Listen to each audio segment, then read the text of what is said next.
mean, I just woke up from a nap. I don't know what you guys been doing, but as always, we're live from Lancaster and Lidditz, Pennsylvania. Anchor.fm/4th and 1. This is Old Weiler, Sunset Highway on the All Right EP. Gotta show the man some love. Micaiah, Captain Boring. What good? What's up? What it do, poppin'? baby? We are Killing me, the Smalls. college football season already. Can you believe it? Yeah, I ain't happy about it. It's interesting. But we got some shakeups, and listen, there are only 4, 5, 6 undefeated teams left, Micaiah. Yes, indeed. And you know who isn't one of them?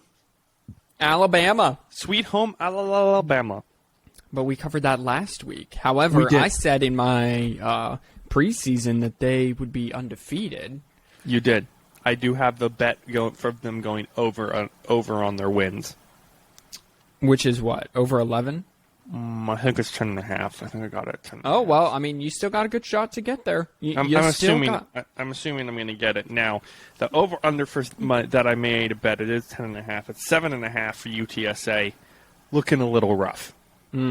Well, my bet of over 5.5 for Washington State also looking a little rough, as they kind of have only they've went 1-3 over their last 4, so not great. Yikes! And they're playing Utah this weekend. Who's been the most surprising team to you this year?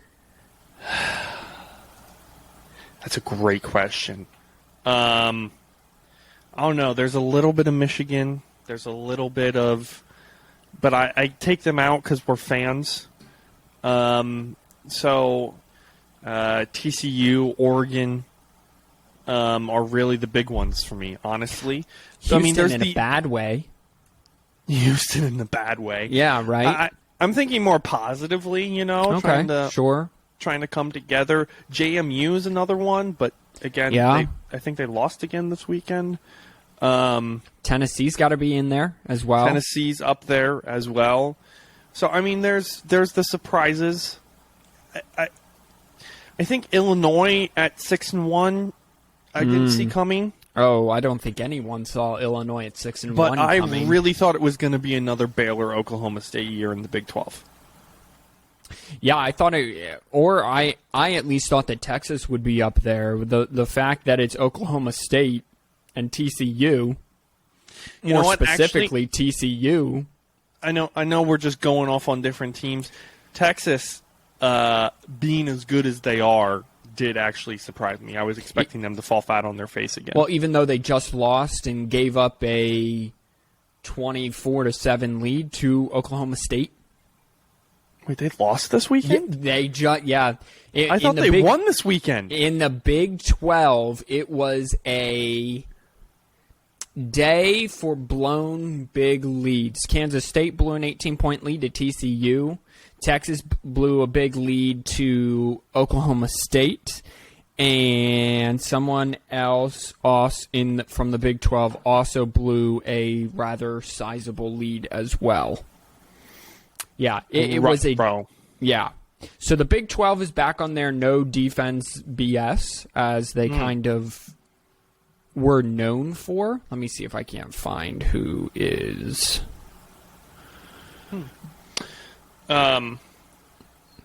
Sorry, I was just looking for... No, you good. I was looking at an ESPN update. I thought it was going to be something important. Spoiler alert, it wasn't. Tulane is the 25th ranked team in the country right now. They're actually the 23rd ranked team in the country. 23rd, new AP poll. They're sitting atop the American Athletic Conference. Oh, they're in the American. Interesting. Above Cincinnati? Oh, because they're 7-1. Cincinnati 6-1. Yeah. Okay. JMU lost 2 straight now. Yeah. They lost to Marshall. So that's a bummer. But yeah, kind of a big day for blown leads in the Big 12. And so that's where we sit. Best conference performance so far. Like, what conference would you say is cream de la crop? Well, so here's the deal. I follow all the memesters on YouTube. They're little guys that come out every weekend after every weekend about SEC, like SEC shorts and that sort of stuff. Yep. And I think the SEC has been underwhelming. And I think it has to go to the Big Ten this year. But right now they're riding off of a surprise Illinois team. You can't stop them. Ohio State put up more points against Iowa last weekend than Iowa gave up in the other 6 games that they played. Well, that's not true because they gave up 20-something to Michigan. They gave up, I believe, I'm going to pull it up, but I'm pretty sure all year they gave up 56 points or 53 points.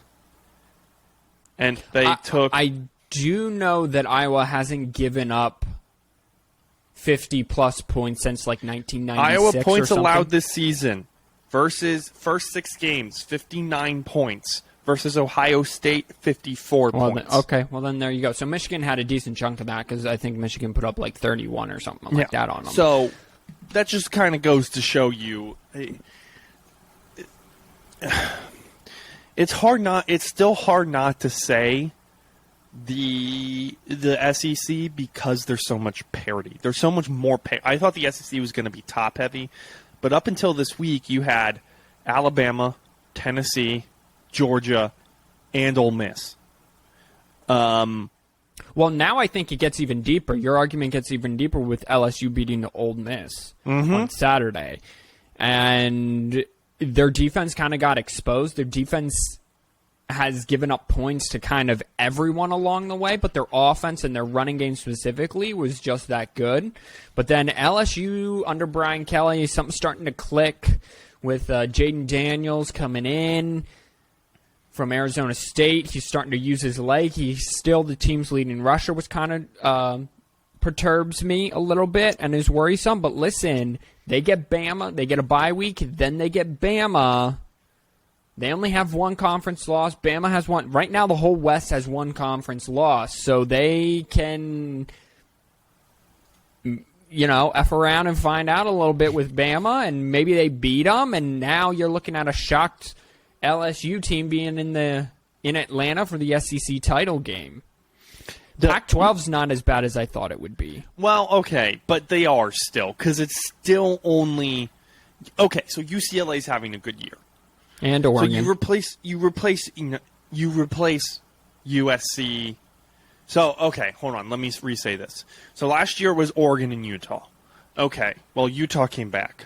Oregon had a little bit of a resurgence. But it's the hiccup year. You either have a good year as a first-year head coach or you don't. So, okay, so good job. Oregon, you got Bo Nix, and he decided to start playing in the second half of the season. Well, what really surprised me about the Pac-12 is the Pac-12's turned into the Big 12, where there's no defense anymore in the Pac-12. Like because all the guys go play for the Big 10 or the SEC. Like, Oregon had to... First of all, I don't understand Oregon. I don't understand how you lose by 49, 42, whatever it was, week 1 to Georgia and look absolutely abysmal. And then all of a sudden in week 2, you find your offense with Bo Nix, and now you can't be stopped. I mean, I wouldn't say it was week 2. It seemed like it was last week that they found Well, that I think Bo in Nix week 2 against it. Eastern Washington, they put up like 70 points. Okay, but that's Eastern Washington. I understand that, but you can't just go from putting up none to 70. Like that doesn't correlate. Most teams would put up, like 42 on Eastern Washington and then slowly build to that. No, it was like a jump right away. There's a lack of defense so much in the Pac-12 that in the Oregon-UCLA game, Oregon scored a touchdown, knew they weren't going to be able to stop UCLA, so did a surprise onside kick to be able to get up to 2 scores, and that was the ultimate decider there. So I'm just confused by Oregon. Adjustments. Well, I guess, but I've never seen a team get absolutely dominated week 1 by an SEC school, and then their offense just all of a sudden clicks on. I've never seen that in the 15 years of me watching college football. Was that a third? Where was that Georgia game? Was that in Georgia? That was well, it was in the Mercedes-Benz. So it was in Dome. Georgia. Yeah, it was in Atlanta. It's the Mercedes-Benz Stadium. Whatever. That could have just been an absolute. Well, I mean, it could have just been an absolute failure of a game for them, and then they came out and showed. I mean, they're averaging basically 40, 44, 45 points a game right now. Yeah. On offense. Yeah, and they're looking good. And they're looking real good. Now, again, all their high-level games to this point have been at home. Let's see them take this ish on the road and then see how it does. I just wanted to see what they're 42.4, and they're allowing 29 points. So they're playing both sides of the ball pretty well. They get Utah at home still. Right, and that's what I'm saying. And do they have to go to USC? Do they have to go to SC? They're not playing SC this year. Right. So the only chance is SC, they'll get them in the title game, but that'll be in Las Vegas at a neutral site game. Yeah. So, I mean, they have an argument for the playoff, but I'm not. Excuse me. I don't know. There's still no team that is impressing me coming out of the West, and I mean from the States. Sorry, not Utah, right? Not UCLA, which they looked exposed. I watched some of that game, and their defense just looked, like you said, bad, and their offense couldn't move the ball at all. Right, and kind of the Pac-12, and it was my mistake because UCLA's defense has also given up a ton of points, and that's also the problem I'm going to have with evaluating Oregon going forward is the fact that right now all the Pac-12's defenses, whenever they face each other, just absolutely give up a ton of yardage and a ton of points to the higher-ranking teams, and it's all the lower-level teams that they just kind of blow out. So, I mean, kind of same could be said in every conference. I think the deepest conference is still the Big 12 from top to bottom. On this past Saturday, so Week 8, from first place at the time, TCU, which is still first place, and last place, Iowa State, in conference was separated only by 3 games. Like, there was still a path for Iowa State on Saturday to get to the Big 12 title game. Whether I don't think that's true anymore, but that's the deepest conference from top to bottom. And then, I mean, because I think every other conference only has 2 or 3 teams that could really make a run at it. I mean, yeah, and that's normally what we get. I'm not going to lie. This is not surprising me whatsoever, what we're getting. Sure. Out of... I mean, I think it's fair. I think the top 5 really kind of shows you where we're at.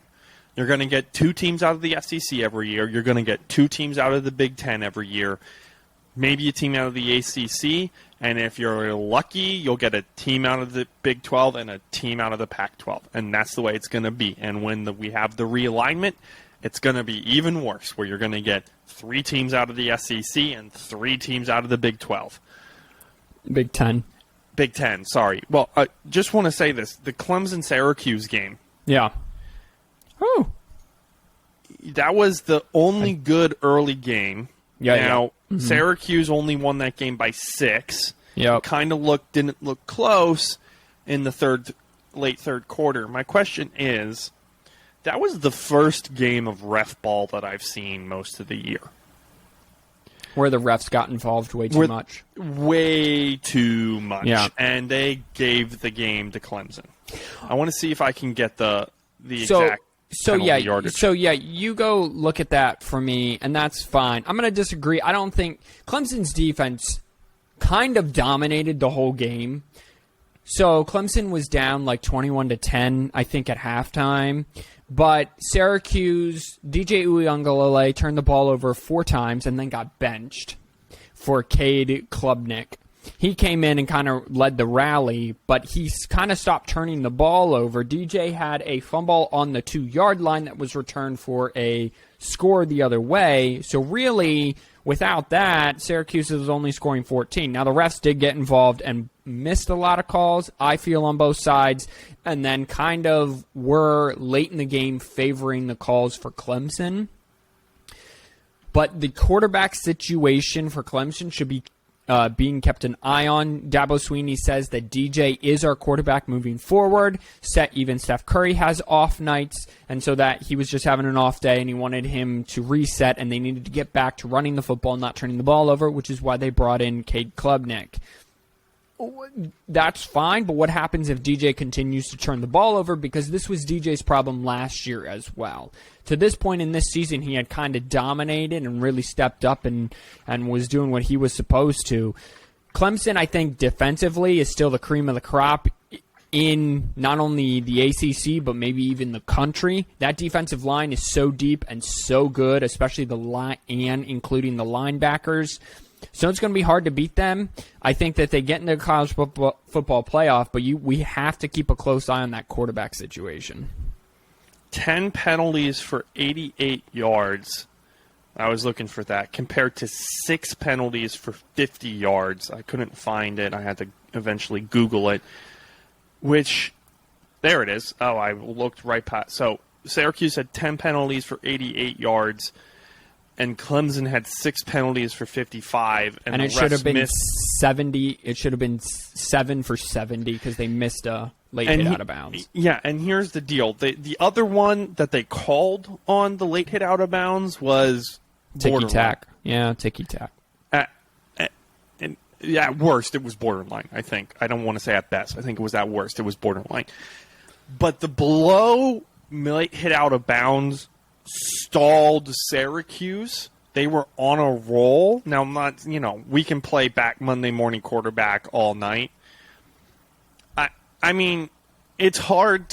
I get what you were saying earlier when I was looking this up about how Clemson's the kind of the cream of the crop, and Clemson was kind of had this game under its belt anyway, but I wouldn't be so sure. I'm going to lie to you. Clemson did not look too good. Granted, DJ, like you said, had an off day. But they definitely don't look like a playoff team right now. So total yardage, Syracuse was held to 291 total yards. Clemson had 450. Okay, I'm not saying that Clemson does not have a good defense. I'm saying they haven't looked like themselves in years past.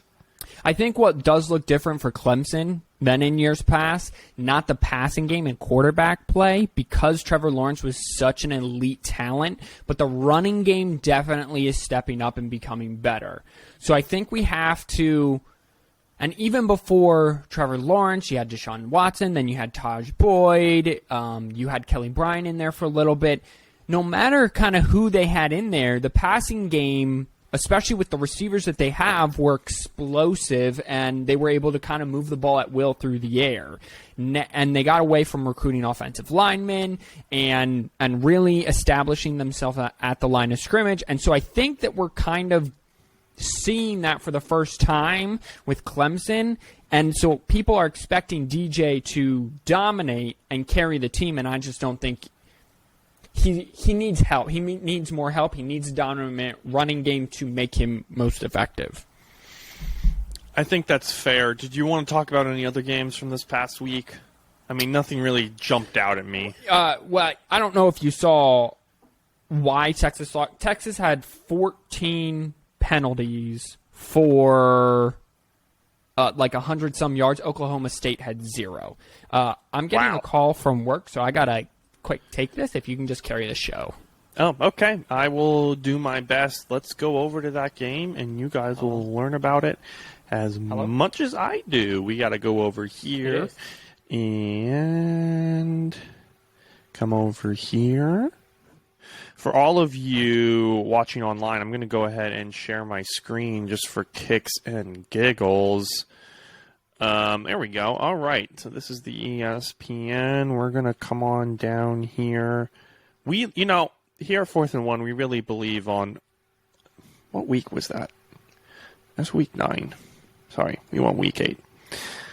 We really believe in learning on the job and learning while we,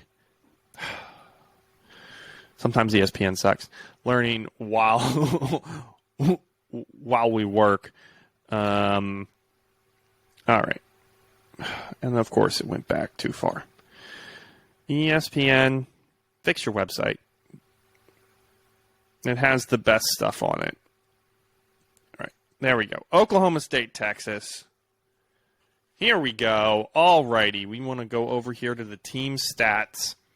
Wow, 14 penalties for 119 yards and no penalties for no yards.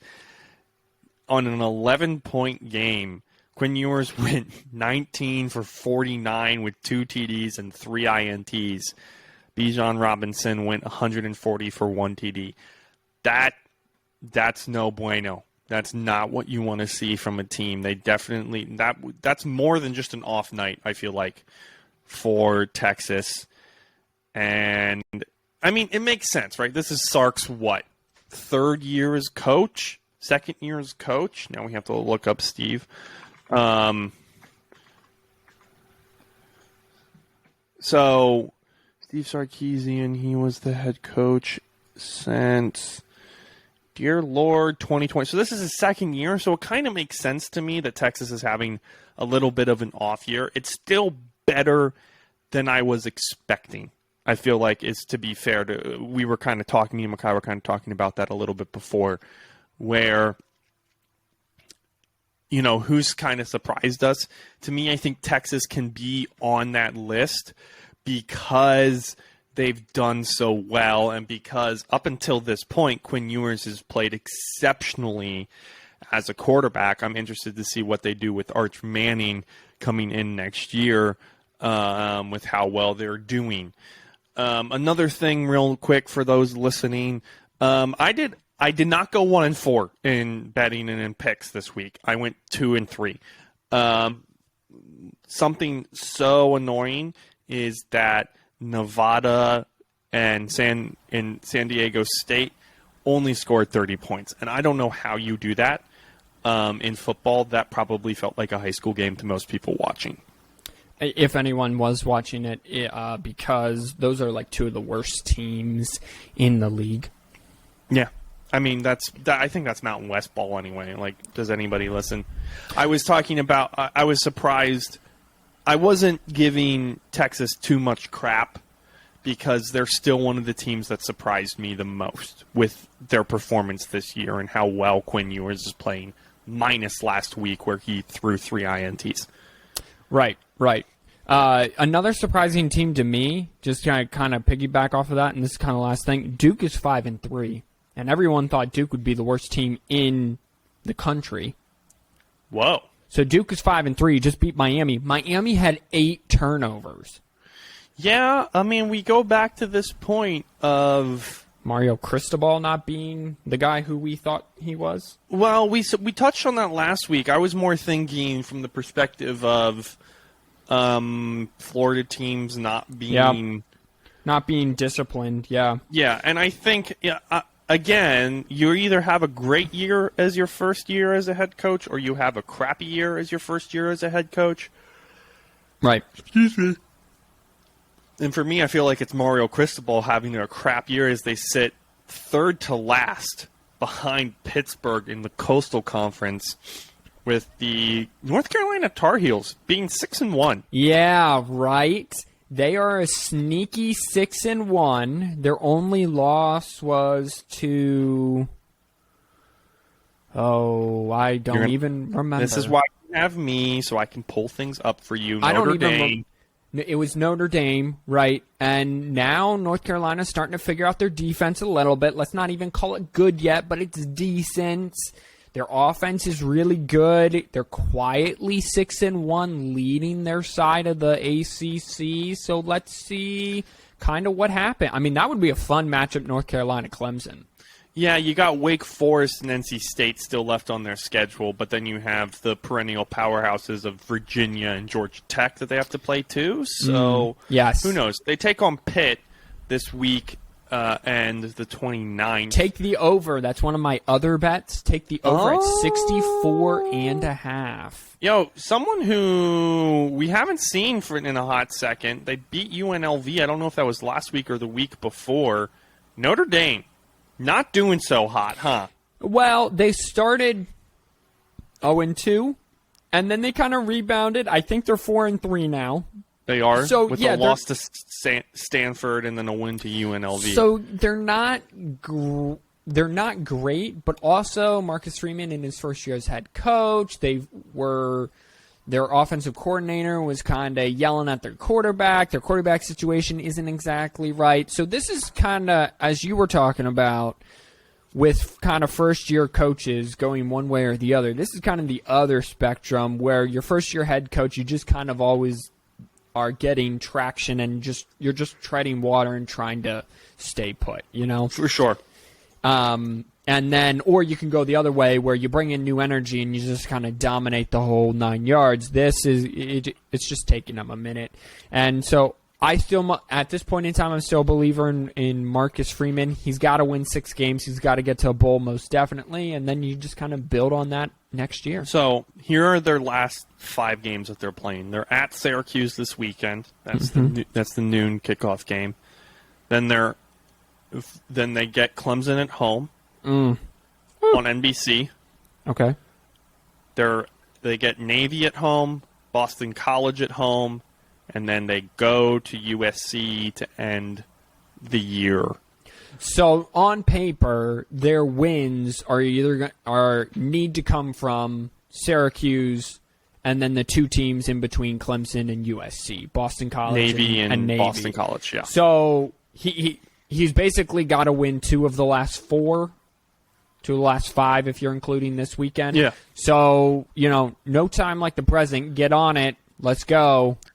Let's go ahead and jump on into this week's games. Yeah, unless baby. you had anything else. Nah. All right, cool. We do have a ranked game on Thursday, which is interesting. Do we? Not 2 ranked teams, just 1 ranked team. Yes. Washington State, Utah. That means we have 2 ranked okay. All right. games. We have Utah, Washington State. We have Virginia Tech at North Carolina State. Very interesting. Oh, sure. For Yes. these games to be on Thursdays. I don't know who thought putting games on Thursday. Well, I mean, to be fair, it's probably going to be better football than what's on Thursday Night Football. Than what's on Thursday Night Football on Prime Video. Yeah, that's not great. Although they are closer games for Kirk Herbstreit than his Saturday night games he's been calling. As literally, he called the Mississippi State-Alabama game, and that was 30-0. So that's fair. Bama only had 1 penalty, so check on the penalty status, I guess. See if they're still leading the country. I would, but I mean, who knows? I don't care that much. Okay. Ohio State at Penn State this week. You don't want to talk about the Thursday night games? Do you want to talk about the Thursday night Well, games? It's a win for NC State, and it's a win for Utah, and it's probably a win for Southern Miss with the way Louisiana's been playing. Washington State, so let's just hold the horses. Oh, hold on. We're going to Eastern Washington, where there are a bunch of rednecks. Why does it matter? It's Washington State. Because, dude, it's college football in the purest form. It's a whole bunch of students in the middle of nowhere that have nothing to do on a Thursday night besides get drunk so they can skip class on Friday and go scream at the opposing team. Washington State's been pretty good. Also, I need them to win 2 games for me to win some money. That's fair. No, in all seriousness, Utah and NC State should win, but Utah's defense, not as good as it has been in years past. That's all I will say. So now you can go to Saturday. Okay. Because we don't care about the Friday games. Saturday, number 2, Ohio State travels to Beaver Stadium, named after a dude, not an animal, to take on ranked 13 Penn State. I want you to tell me more about that. The dude that the Beaver Stadium's named after? Yeah, I definitely thought it was named after the animal. 110%. Walk me through why it would be named after an animal. Pennsylvania's not really known for their beavers. Wow. Okay, number 1, I didn't know if there was like a dam nearby or a river or something. Okay. Number 2, it's very wooded up there, is it not? So there could be beavers. True. I don't know. And that's kind of just where I thought. I just thought, Nittany Lion, Beaver Stadium. Also, who would have the last name of Beaver? Well, the dude name's James Adams with 2 D's, Beaver. born 21st of October, 1837. He served as the 20th governor of Pennsylvania from 1887 to 1889. Okay. And he was the acting president of Pennsylvania State University, that is not a state university, from 1906 to 1908. Okay, wait. He was the governor from when to when? 1887 to 89, and then he was the president of Penn State from 06 to 08. So he was the governor for 2 years? I wonder... No, 4. 87 to 91. Did I say 89? I'm yeah, sorry. you did. Okay, 91. no, that's good. I was like, well, what happened did we do politics differently in Pennsylvania back in the 1800s, 1900s? Whatever? Yeah, but, you know. Okay. Thank you for the information. Everyone, hey, you're welcome. Come here for your information. All right, to the game. Ohio State, Penn State. So back in the offseason, when I was looking at future bets right before the season kicked off, back when me and Simeon both thought that Penn State was going to have a great defense and a good offense and just kind of be maybe the possibility of Michigan last year, one of the future bets was the Ohio State-Penn State game at 13.5. And I said, you know what? It's going to be the whiteout game. Those games tend to always be close when they're at night, typically within 14 points. So I said, you know what? I'll gamble, and I'll take the 13.5. The number's now 15.5, so it hasn't changed too much, but I've already kind of put my bet in, and we'll get to our bets later, my bets later in the show. This is coming down to whether or not Penn State can run the football on Ohio State. So far, Ohio State's rush defense is so much better than it was last year. I talked about how Ohio State should be the number one team, about how their defense is good. Everyone's coming at me with their strength of schedule, and I could literally put a Michigan strength of schedule on a piece of paper and hold it up because it's not much better, considering they played 3 of the worst 11 teams in all of college football. At least when Ohio State hung 77 on Toledo, Toledo's now leading the MAC, I believe. Pretty short. Okay. So it's going to come down to whether or not Penn State can run the football and Sean Clifford can actually do something in the pass game against elite defenses. And then it's Penn State's secondary with Joey Porter Jr. and those corners and safeties against Ohio State's wide receivers.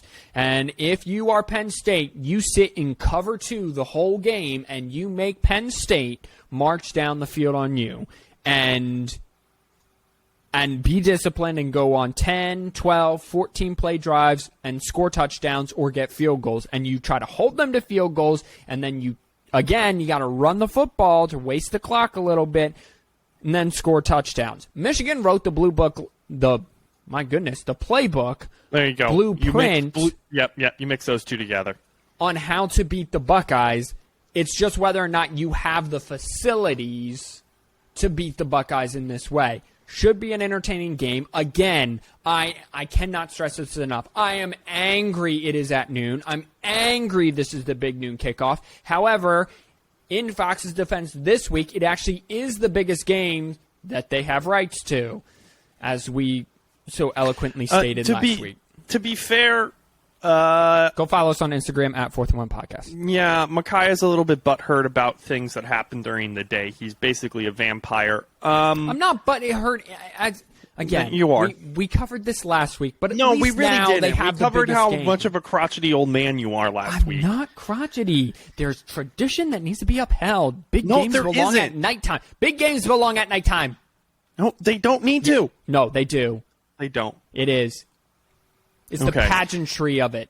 Okay. Well, to be fair, Penn State already burned their whiteout game, so it's not like on Minnesota. Yeah, who no does one likes that? It. No one likes it. No one likes it. TCU takes on Notre Dame. On West Virginia at 12 on Fox in Morgantown. A little sleepy Morgantown noon kickoff, coming off of 2 big home wins against Oklahoma State and Kansas State. Can Sonny Dykes get them up for a early kick in West Virginia with the same mentality not to overlook West Virginia to get the win to stay undefeated in the Big 12?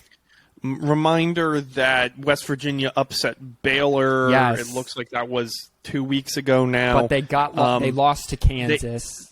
But they absolutely got blown out by Texas Tech last week, 48-10. So upset alert is, to be fair, I think 7.5 points is a fair spread. I'd probably take TCU minus that right now, but that's. I think that's fair as well. I'm saying more of like I think it's a closer game than probably people are giving it credit for. 12 o'clock on in the JMC Wireless Dome. It's unranked Notre Dame taking on ranked 16 Syracuse. Syracuse is probably upset.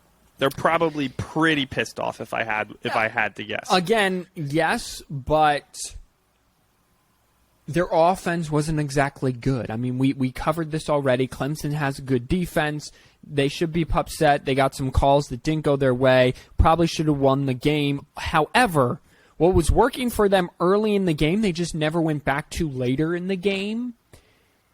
They didn't get their tight end involved at all, so I feel like some of the play calling or some of the loss should go on the play callers for Syracuse. However, they're at home against Notre Dame that carries a very good defense with them, that is getting their offensive line and running game kind of going.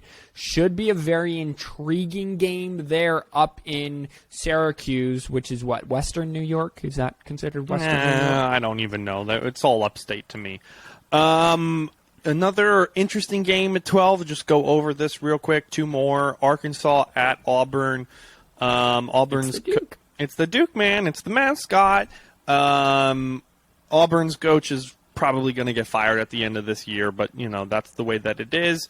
I don't blame him at all. And Oklahoma travels to Ames, Iowa to take on Iowa State. Those games are on the SEC Network and FS1, respectively. Jumping to the 3 o'clock. Oh, there is another absolute barn burner. That is Miami of Ohio taking on Akron on ESPN Plus at 12. For all of you who are not keeping track, that is sarcasm. That game is going to be boring AF. It'd probably be more interested in watching whoever Akron High School is taking on this week. I kind of feel bad for lower level schools and their fans. Like, how do you seriously be like, I am, who was it, Akron and Miami of Ohio? Yeah. I am a Miami of Ohio fan right at night. Like, knowing that there's no chance in the world that they'll ever win a natty or be involved in major college football national television. Well, it's just kind of weird to me to do that.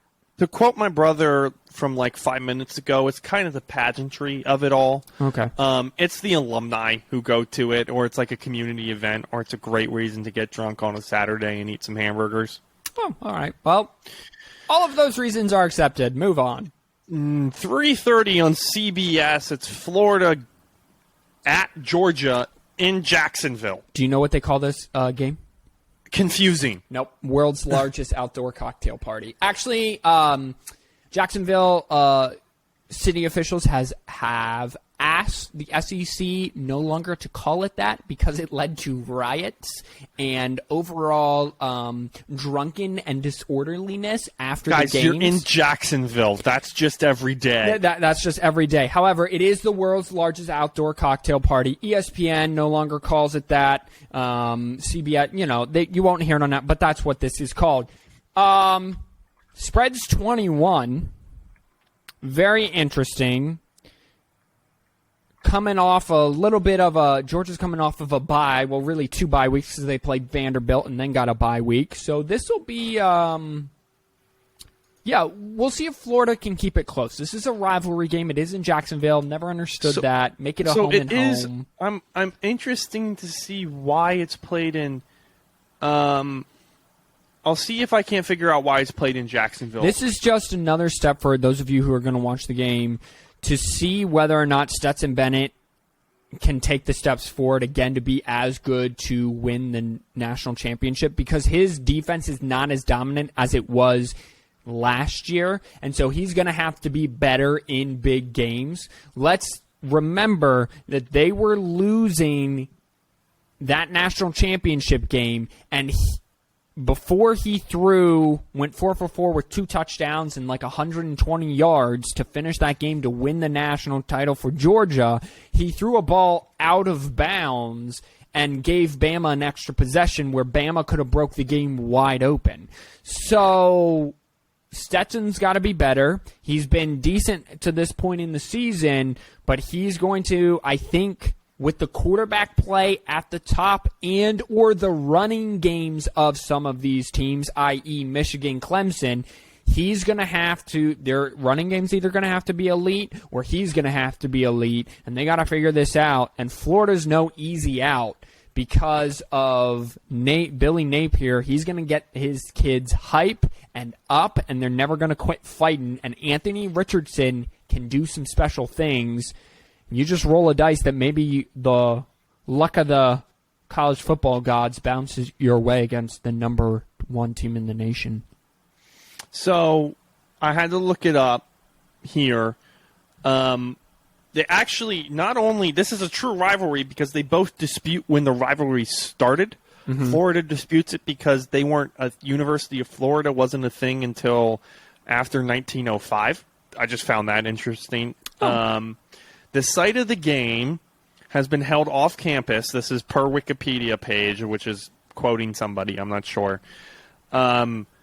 Because Florida's first on-campus stadium, Fleming Field, was quite small. So Florida's early teams usually played home games against major college and opponents somewhere other than Gainesville.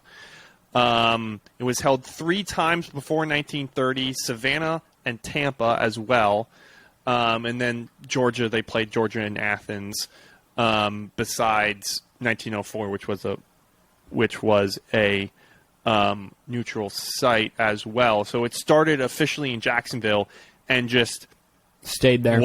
Stayed there, basically. Yeah, I think that this series needs to go back to home and home, or needs to start that where it's, every other year it switches. I don't think you can. It's apparently one of 2 rivalry games that is played on a neutral site. The other one being, this. Is it Arkansas and Texas A&M? No, why would it be Arkansas and Texas A&M? Because they play their rivalry on a neutral site. No, they don't. Yes, they do. They played in Jerry World. Why are we whispering? I don't know why we're whispering. What's the other one? Try. Come on. It's really easy. You should know this trivia off the top of your head. A rivalry game played at a neutral site. There's 2. Oh, yeah, Texas, Oklahoma, sure. Yes, thank you. It's played in the Cotton Bowl. But the rivalry of, I'm not wrong. They should just update it. Technically, there's 3. Okay, it says one of the few remaining neutral site games in college football, neutral site rivalries. Anyway, I just found that interesting. So, we're big fans of Wikipedia, even though some people are not. I'm going to see if I can't find the rivalry games. Okay, I'll look on the Wikipedia page. Anyway, let's move on to the next 12 o'clock game, 3:30 game here. That's probably bigger. Well, not really. It's Oregon at Cal. Do you want to talk about that one? Kind of sneaky for Oregon. Again, you're coming off of big wins. So, again, this is why college football is so interesting. You come off big wins. You go to a place that's probably not going to have a lot of fans. Your offense is rolling. Cal has a defensive-minded head coach. Does that kind of play into it a little bit with Justin Wilcox and the Cal Bears? So, no, I don't want to talk about it, but... All right, then number 9, Oklahoma State traveling to Manhattan, Kansas, 3:30 on Fox. Well, this will be interesting because I don't know if Kansas State is gonna have a quarterback. Adrian Martinez played one series in their loss to TCU. Then Will Howard, their backup, who took Kansas State up 28-10 on TCU, also left the game. So I don't know if he's going to be available. And Oklahoma State is still the underdogs on the road. And as of right now, when Gundy is a underdog, you just bet him and his team because they're just doing it. Spencer Sanders got to get back to not turning over the ball and having a good momentum of the offense as they got to last week in the second half, but in the first half last week, Oklahoma State was kind of hard to watch. Their defense is not good, though. Oklahoma State's defense is Swiss cheese. Cool. Quick intermission here. Interesting. Baylor Texas Tech also plays at the... Oh, they play at Jerry World. So does Arkansas Texas A&M, like you said. Mm-hmm. Colorado State mostly plays at Denver High. That's the Rocky Mountain Showdown, which is a great name. Yeah. So, moving on. I think there's one more game. Number 10 Wake Forest takes on Louisville, who's actually they are ranked ahead of number 24 North Dakota State. I mean, not North Dakota State, North Carolina State. Yeah. They are ranked above in the rankings of the Athletic Association of conferences. Okay. Great. Did you like my stroke there? Yep, so you I don't did. care about that one? I don't. No, bet the How about over. number 17 Illinois taking on Nebraska? Very interesting in the fact that Nebraska's kind of turned a new page, and even in their losses now are close and not by a lot. Illinois, rough and tumble team. Nebraska likes to score a lot of points, so that'll be a good matchup there. Illinois, again, the surprise team. Would not be surprised. This is at Lincoln, too. Would not be surprised if this game is close in the fourth quarter. I'm actually expecting it to be. Would not be surprised if Nebraska won outright altogether. Just cool. A pondering thought. Number 20 Cincinnati at unranked UCF. Yeah, this is actually one of my games that I'll be covering. Yes, because this game is for second in the AAC. And the AAC works a lot like the Big 12, where it's the top two teams go to the championship game. So this is for that second place behind Tulane. Okay? Cincinnati has 0 conference losses. UCF has 1 and likes to score a lot of points. So, yes, I will be keeping a very close eye on this. I forgot that the Army-Navy game is also a pretty famous neutral site game, normally held in Philly, but it bounces around. It bounces, yes. 19 Kentucky at 3 Tennessee, ESPN at 7. I will be covering this one as well. Gonna be a great matchup. Kentucky's rock-hard defense, stingy defense against a Tennessee, probably one of the best offenses we've seen in a long time. Tennessee averaging 50 points per game and 571 yards of total offense every single game. Kentucky's going to have to find a way to keep up, but more to come on that.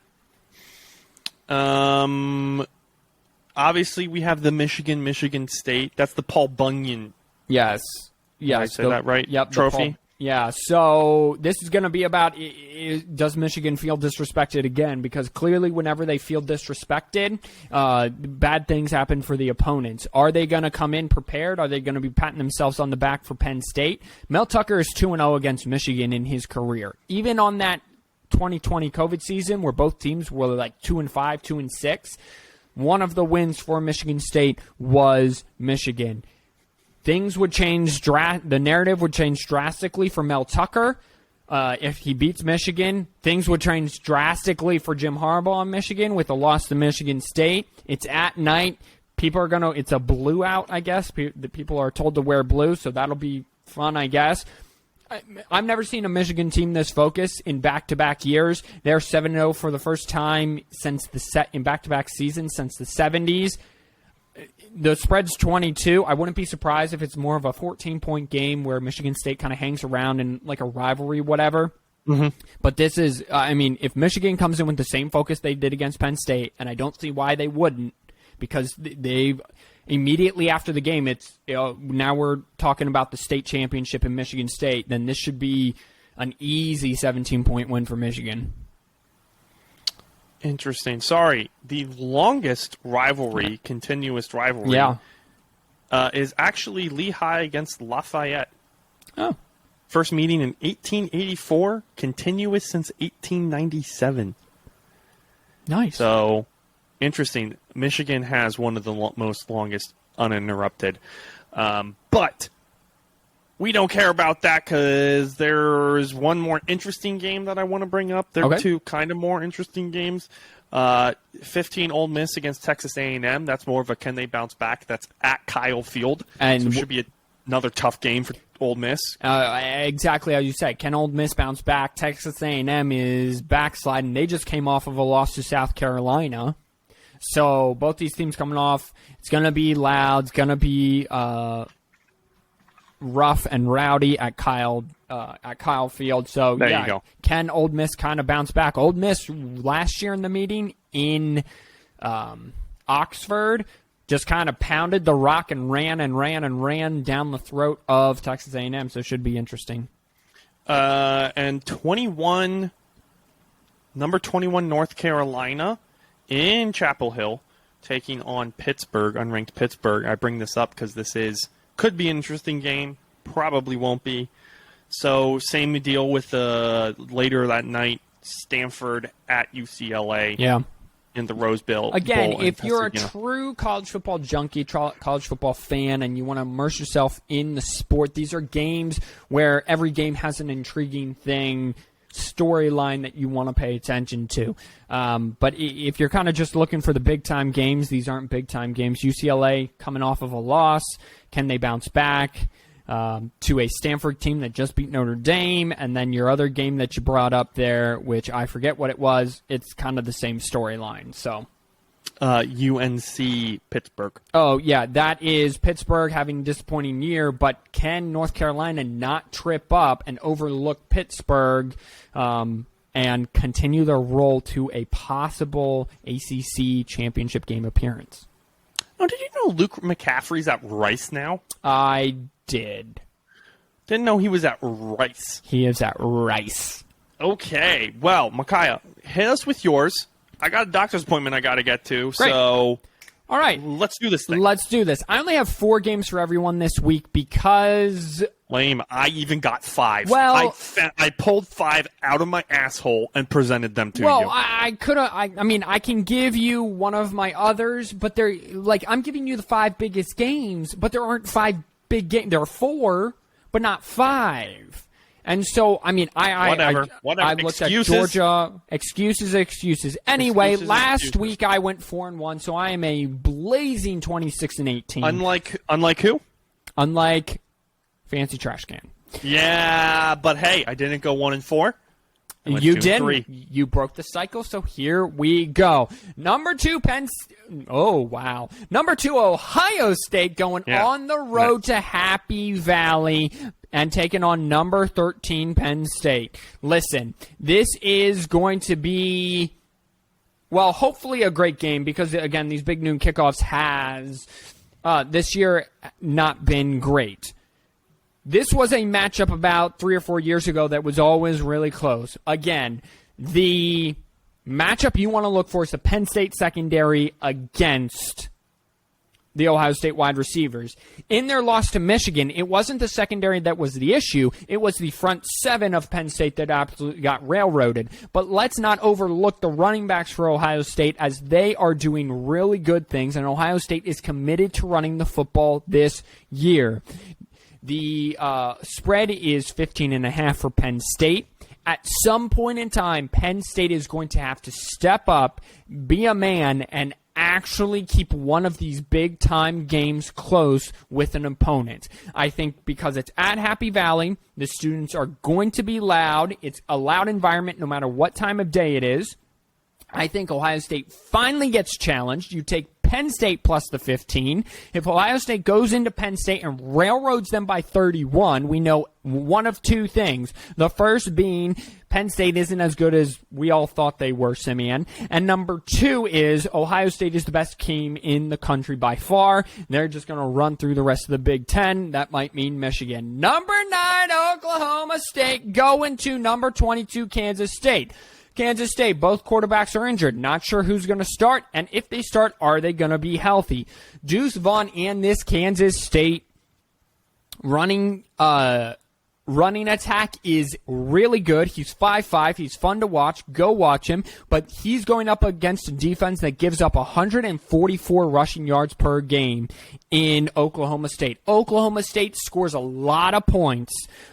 They average over 40 points a game, and they average 313 passing yards per game. So I expect this to be an offensive explosion. Do not bet against the road dogs in Mike Gundy and the Cowboys. You could take the over. However, I could see that if Kansas State, their third-string quarterback, has to play, this isn't going to be a very fun game to watch. But I also think that their defense is bad enough, but their offense is better. Oklahoma State plus the 1.5. Number 19, Kentucky, going to Knoxville. Tennessee, another one of these teams where all their big games seem to be at home. Well, this is a big one as well. You cannot overlook number 19, Kentucky. Tennessee has a date in Athens with Georgia pending right after this or shortly after this, so they cannot overlook Kentucky at all. Will Levis is back. Kentucky's offense is blistering, averaging 50 points a game and 570 total yards per game. Their defense is not elite at all. It is rather terrible. They're giving up 432 yards per game and 23 points per game.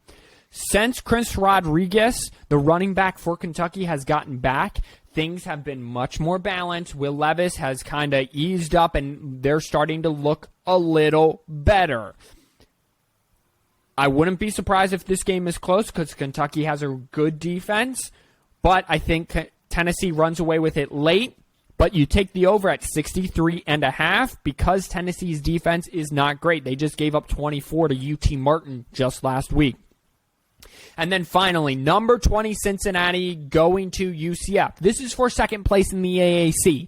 This is for a date, possibly if things continue the right way, to take on Tulane, who's leading the conference right now. If nothing else, a win by UCF, it gets them into that second place, and then even if Tulane stumbles, you're right there anyway. So you might get a rematch with Cincinnati, but you got to win this game. Cincinnati has a balanced offense, averaging over 240 yards in both running and passing. Cincinnati throws for 267 yards per game, and they run for about 140.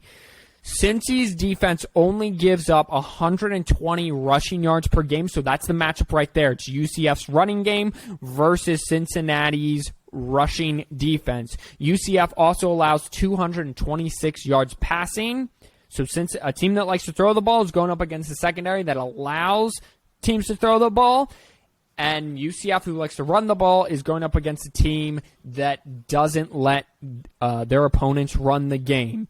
I like Cincy to win just because they've been there before, but the over hits at 55.5. I think this is quite a barn burner. So, like I said, I don't have 5 big games. I only got 4. My other one, if I wanted for kicks and giggles, would be Michigan State, just because I'm a Michigan fan, and it's a big-time rivalry, and you would take the over there at 53.5. Oh, definitely take the over on that. Ugh, excuse me.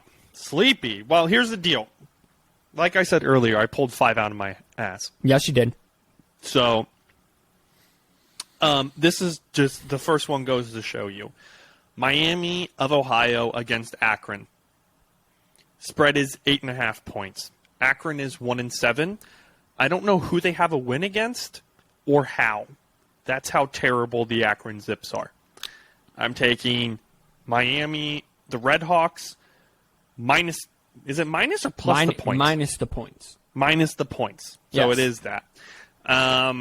Toledo against Eastern Michigan. Toledo leading the West in the MAC at 5-3. They're 3-1 in conference.